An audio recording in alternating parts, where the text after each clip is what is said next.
Ready to unlock the full potential of your new Halifax debit card and start spending? First, grab your smartphone or head to your computer. We're activating your card online today.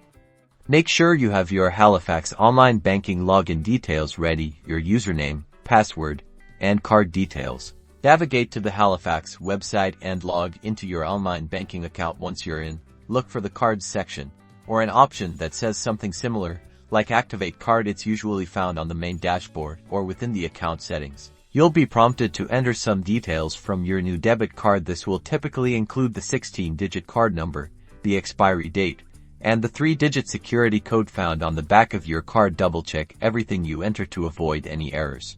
Next, Halifax will likely want to verify that it's really you activating the card. This usually involves a security check, such as receiving a one-time passcode via SMS to your registered mobile number, or using your Halifax secure key, if you have one set up.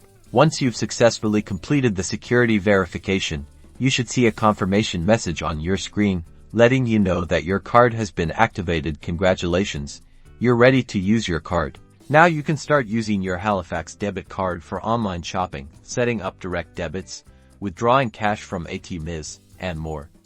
Enjoy the convenience and security of your newly activated card.